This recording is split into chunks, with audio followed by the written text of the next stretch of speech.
I've seen my father's role as a parent being valued less by society, despite my needing his presence as a child as much as my mother's.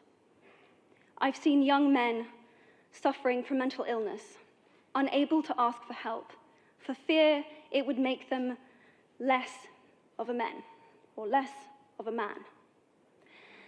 In fact, in the UK, suicide is the biggest killer of men between 20 to 49, eclipsing road accidents, cancer, and coronary heart disease.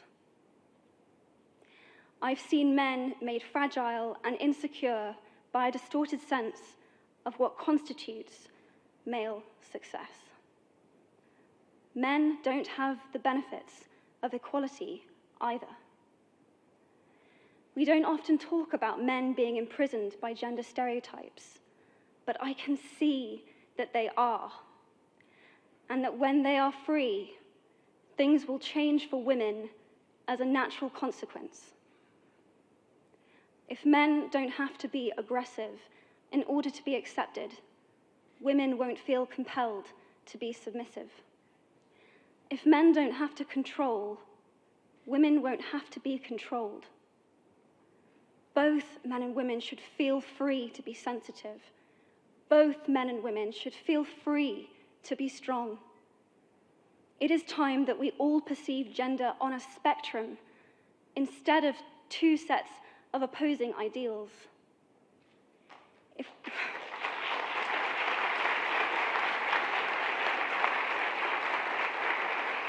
If we stop defining each other by what we are not and start defining ourselves by who we are, we can all be freer. And this is what he, she is about. It's about freedom. I want men to take up this mantle so that their daughters, sisters, and mothers can be free from prejudice, but also so that their sons have permission to be vulnerable and human too. Reclaim those parts of themselves they abandoned, and in doing so, be a more true and complete version of themselves. You might be thinking, who is this Harry Potter girl?